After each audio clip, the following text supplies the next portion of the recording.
if he's the top G, I want to be the bottom G. So I do want to extend an invite that if you were ever interested in doing your first ever double pen scene, that me and Lena, I mean, I don't want to speak for you, but I feel like, yo, dude, would he be a suitable candidate? Can I tap him in? I don't know. No. Can I fill in real quick, Andrew? You know, you're out. Aiden, we can't look you. You're not in this conversation anymore. Fair enough. Go ahead, Andrew. Would you double penetrate her, bro? Would you do that, Andrew? Go ahead. Finish the answer question. All up together, is that chill? There's absolutely 0% chance of that happening. And it's not because Elena is particularly unattractive. It's because she's married to Adam, and I have no interest in degenerate, pointless sex, and I have no interest in making a spectacle of myself or even just involving myself in anything which I deem to be overall haram and pointless. That's just not something I'd be interested in. There's not a single amount of money on the planet you could pay me to undertake. So shout out to all who's not doing double penetration, because I respect you all so much. I'm with Andrew, by the way. I couldn't get paid any amount of money to fuck. No offense, Adam. Respect to you. Degenerate sex, I'm not with that. No amount of money. Yeah, you make $4 a month sitting on your ass. So, and that's from one sponsor, I think, right? So, stop exposing him. No, I mean, I read it online. But yeah, I'm with Andrew on that one. Andrew, so do you two think you're going to stay together forever? I mean, if Adam cheats on me again, maybe not. But I'm not a cheater anymore. I left that in the past. That was not ways like to say. If you get a divorce, don't you think people are going to attribute it to this event?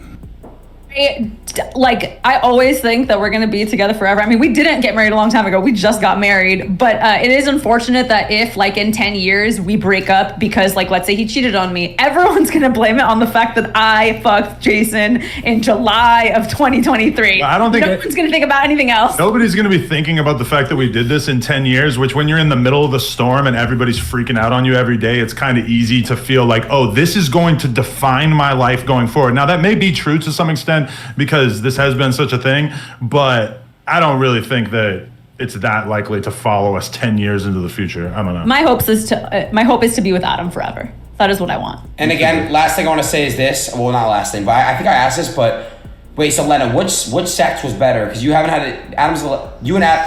Jason was the first dick you've had, right? You know what? Let me say something. I find this very uncomfortable to talk about. There's not many things I find uncomfortable, but I just find this uncomfortable to talk about. And the reason is not because, I'm an adult. I know what sex is, of course. I've lived a very varied life. I just feel like, I don't know. We have so many people watching us, and we're just talking about dick and vagina. Don't you think this is below us? I don't know. We're all pretty intelligent people. We talk about the Matrix and how they're trying to dumb us all down and trying to control all of our minds. And this base instinct talk, I find it very uncomfortable. I'm not comfortable being on this stream. If I was sitting with a woman next to me, the last thing I would talk about is our personal life. I just don't think it's the smart thing to do. And I don't think that it is. I don't have any interest in the personal sex life of any married couple, and I don't want to hear about it, and I don't want to talk about it. And I just find it very uncomfortable. I'm extremely uncomfortable in this situation. That's the truth. And I'm not saying that from a position of weakness. I'm saying it from a position of strength. I don't like talking about these things. I don't like talking about women getting fucked. I don't like talking about what I do with women. I don't like talking about any of it. I think that what I do in the bedroom with a woman who I care about should be to a degree sacred. Private, yeah. And I think it should be completely private. Absolutely. And I don't want to hear about anyone else fucking. I want to make something clear to the I don't watch porn. I've never bought an OnlyFans. I've never paid for sex. My relationship with sex involves love, and I don't think it should happen outside of love. And I think that's the way that sex should operate. And I think that when you decide, and once again, I could be wrong, when you decide to keep sex exclusively for love, there's something beautiful and special about it. And if you decide not to do that, then you keep chasing a new high. And you can have threesomes and fuck a bunch of girls. And I'm not saying I haven't done it, but eventually you're constantly just chasing a new high and you end up just doing something weird. Whereas if you just say, I only have sex with girls I love, then it's always special and it's always pretty sacred.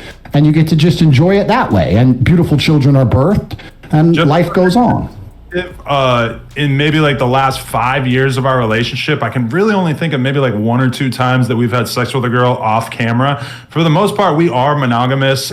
We just fuck around on camera. And I think if anything, our realization is that the world is so extremely fascinated by a couple like us who are open-minded sexually, because there's a lot of conversations about polyamorous relationships. And, you know, in our case, I do think it's kind of disingenuous for everybody to act like we're in this crazy poly relationship when we actually are monogamous, besides on camera.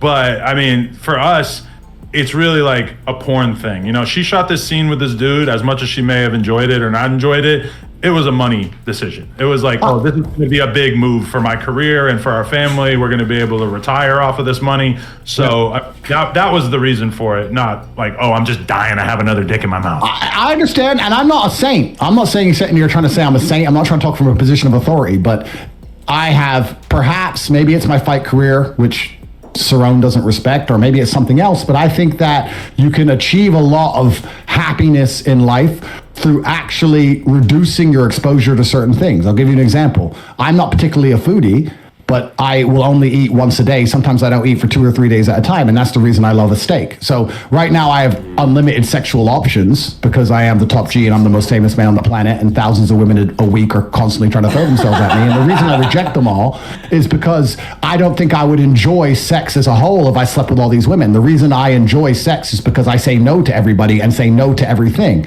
And by reducing my exposure to something, that's how I still find it interesting, and that's how I still enjoy it. So I know what you're saying. I'm just talking from my personal experience. I try very hard to not give in to any temptations and try to avoid them. And I'm not saying I'm a perfect person, but by doing that, I find satisfaction in the world. So if I feel like fucking, I quite often don't fuck. A corollary to that is that we were just on, we were all over Italy and Spain and France on our honeymoon, and we were eating in 5-star restaurants every single day, the best food that's out there. And by the end of it, I didn't give a fuck at all about what I was eating.